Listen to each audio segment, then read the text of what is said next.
Mr. President, Senators,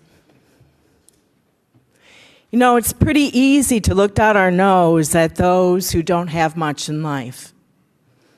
And we hear those kinds of words all too frequently in our civic and political discourse these days. As Senator Reagan pointed out, I was intimately involved in creating the Iowa Health and Wellness Plan in 2013. And I remember it all too well because at that time, Governor Branstad kept saying we weren't going to expand Medicaid. And some of us kept saying, yes, we will. We will find a way to make this work in Iowa. And no, I can tell you it was not everything I wanted or that Senator Reagan wanted, because the two of us were the people who negotiated with the House to make this happen.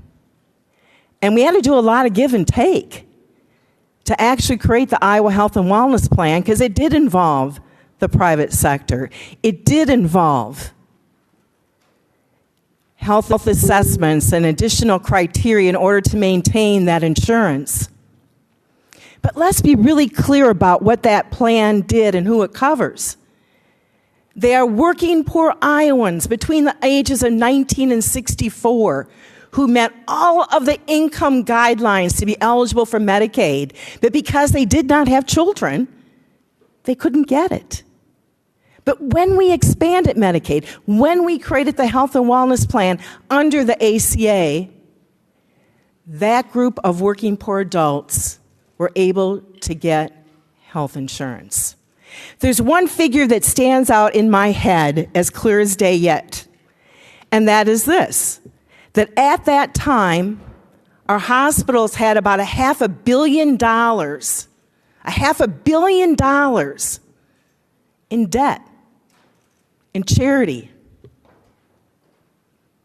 And so what did that mean to those of us who were fortunate enough at that time to have health insurance through our employer? This is a number that I want you to hang on to.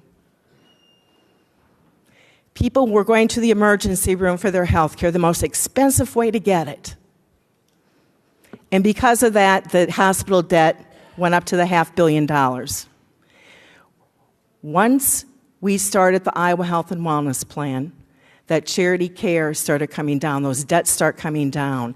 But until that point, it was projected that each of us were paying about $1,000 more each year in our private health insurance premiums to help fill in some of the gaps. So how does that work? Okay, so I went to the emergency room because I didn't have insurance. Hospital debt goes up. Hospitals end up raising their rates. They negotiate with the insurance companies to cover those new increased rates, and the insurance company passes that new rate on to you and me in increased health insurance premiums. Now, this was 6 years ago that they were projecting our health insurance premiums went up about $1,000 a year to help cover the uninsured.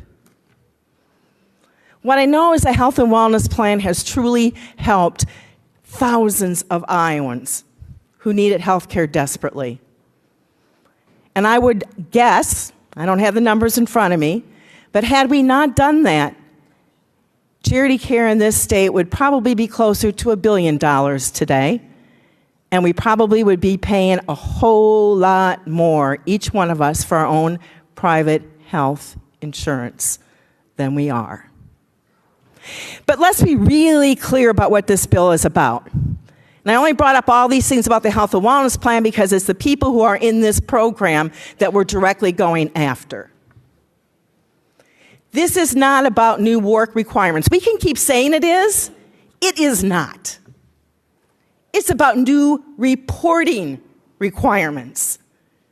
Reporting requirements are going to add another $5 million of taxpayer money that'll need to go to the Department of Human Services in order to track all of this down.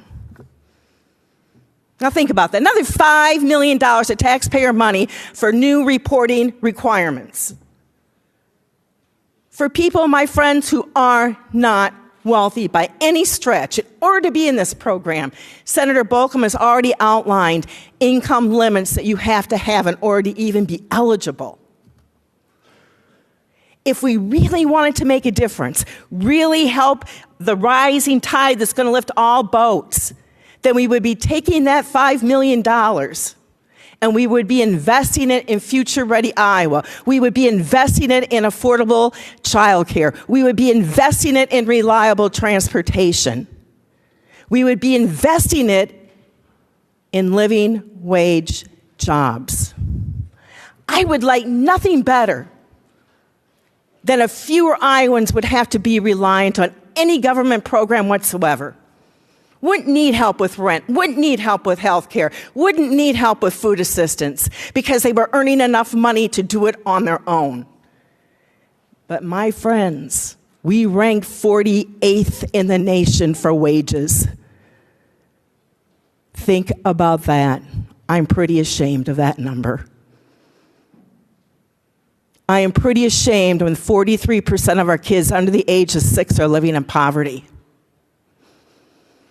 And rather than spending time and effort in trying to figure out how to fix those problems, we're going after the least among us. And yes, they are the least among us.